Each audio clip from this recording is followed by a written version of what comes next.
जय श्री कृष्ण। आज मैं आपको बड़ी ही प्यारी एक कहानी की ओर ले चलता हूँ। ये कहानी आपके लिए बड़ी ही प्रेरणास्पद होगी। आपको बहुत अच्छी सीख दे करके ये कहानी जाएगी। मेरे दिल को छूने वाली कहानी रही है। जैसे ही मैंने इस कहानी को सुना, मेरे दिल के अंतर हृदय तक वो कहानी छू गई है और मुझे विश्वास है आप लोगों के हृदय तक भी ये ज़रूर स्पर्श होगी इस कहानी से। एक समय की बात है, एक विद्यार्थी अपनी पूर्ण शिक्षा करके, नौकरी प्राप्त करके पुनः अपने शिक्षक से मिलने के लिए गया। शिक्षक की अवस्था इतनी हो चुकी थी कि वो सही ढंग से देख भी नहीं पाता है। शिक्षक के घर का दरवाज़ा खटखटाया और शिक्षक ने उठ करके दरवाज़ा खोला और कहा, बेटा कौन हो? कहा, गुरुजी आप मुझे नहीं जानते। कहा, बेटा वो अब मुझे दिखाई देता नहीं है और अवस्था भी इतनी हो चुकी है, अब मुझे याद भी नहीं रहता है। तो विद्यार्थी ने कहा, गुरुदेव याद करने की कोशिश करिए। मैं बहुत पुराना आपका विद्यार्थी हूँ। आज से 45 वर्ष पूर्व मैं आपने ही मुझे पढ़ाया है और आपके पढ़ाने के कारण से ही मैं आज शिक्षक बना हूँ। कहा, बेटा तुम शिक्षक क्यों बने हो? आज बहुत अच्छी अच्छी नौकरियाँ हैं, इतना पैसा भी नहीं मिलता है शिक्षक में, किस कारण से बने हैं अध्यापक? कहा, आपकी एक बहुत बड़ी सीख मुझे ऐसी जीवन में मिली है जिसके कारण से मेरा पूरा जीवन बदल गया और मैंने शिक्षक बनने का निर्णय लिया है। कहा, बेटा ऐसी कौन सी सीख है जो मैंने तेरे जीवन में दी है और तेरा जीवन बदल गया? कहा, आपको मैं याद दिलाऊंगा वो सीख है और मुझे भी आप पहचान जाओगे।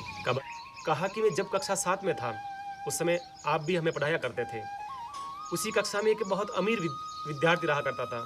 लड़का था, बहुत अमीर था, पैसे वाला था और हम सब लोग गरीब थे। एक बार की बात है, वो अपने हाथ पर एक बहुत ही महंगी घड़ी पहन करके आया था और जैसे ही मैंने उस घड़ी को देखा, मेरा मन उसकी ओर बढ़ने लगा। मुझे लगा कि ये घड़ी मुझे मिल जाए। मैं कैसे भी करके इस घड़ी को प्राप्त करने का प्रयत्न करने लगा। योग की बात है कि एक बार लंच का समय हुआ, वो अपनी घड़ी को अपने बैग में रख करके बाहर गया था और मैंने उसकी घड़ी चोरी करी और अपने पेंसिल बॉक्स में उसको छुपा दिया।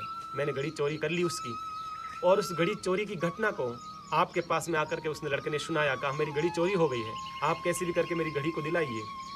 तो आप पुनः कक्षा में आए और आकर के सभी लड़कों को खड़ा करा कि किसने घड़ी चोरी करी है। जो भी है घड़ी चोरी करी है वो बता दें, उसको कोई सज़ा नहीं मिलेगी, उसको माफ़ कर दिया जाएगा। पर मुझे तो घड़ी चाहिए थी, इसलिए मैं क्यों बोलूँ।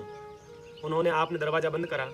उसके बाद में सबको एक लाइन में खड़ा करा, सब लड़कों को, और कहा कि आंखें बंद करो, सब अपनी अपनी आंखें बंद कर दो। सबकी आंखें बंद करवाई गई। आपने एक एक एक करते हुए बच्चों को सबकी जेब को टटोला, सबकी जेब को चेक करा है। जब आप मेरी ओर बढ़ रहे थे तब मुझे अपने आप से इतनी गलानी होने लगी, मुझे अपने आप में घिन आने लगी कि मैं चोर बन रहा हूँ और इतना मन में हो गया कि निश्चय कर लिया कि मुझे अब जान देनी है, मुझे जिंदा नहीं रहना है। आपने मेरे पास में आए आप और मेरी जेब को टटोला है और आपने घड़ी प्राप्त कर ली। घड़ी प्राप्त होने के पश्चात भी आप सब बालकों की जेब को टटोलते टटोलते आपने वो लाइन पूरी करी है और फिर वो घड़ी उस लड़के को देने के बाद हम सबको कहा आपने कि चोरी ज़िंदगी में कभी नहीं करनी है, ये ध्यान रहे। घड़ी मिलने के आपको पता चलने के तत्पश्चात भी आपने कभी जीवन में मेरे साथ भेदभाव नहीं किया। सब बालकों की तरह ही आपने मुझे पढ़ाया लिखाया और आज मैं योग्य बना हूँ। तब से मैंने सीख ली है कि मुझे शिक्षक बनना है, पर वो भी आपके जैसा, इसलिए मैं शिक्षक बना हूँ।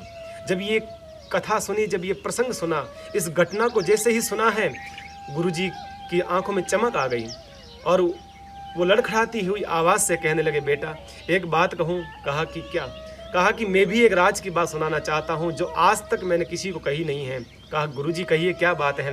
कहा, हकीकत पूछो तो मुझे भी ये पता नहीं है कि वो चोरी किसने करी है। कहा, गुरुजी आप कैसी बात करते हैं? आपने अपने हाथों से मेरे जेब में से घड़ी निकाली है, आपको तो पता होना चाहिए। गुरुजी ने कहा, नहीं बेटा सच पूछो तो मुझे भी पता नहीं है घड़ी किसने निकाली, और जब मैं सबकी जेब को चेक कर रहा था उस समय मेरी आंखें भी बंद थी, मेरी आंखें बंद थी, मैंने देखा नहीं किसको।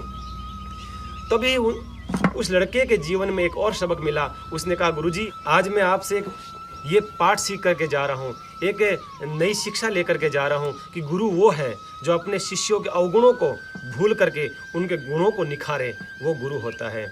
इसलिए आप सभी भक्तों को धन्यवाद, आपने अपना समय दिया है। जय श्री कृष्ण।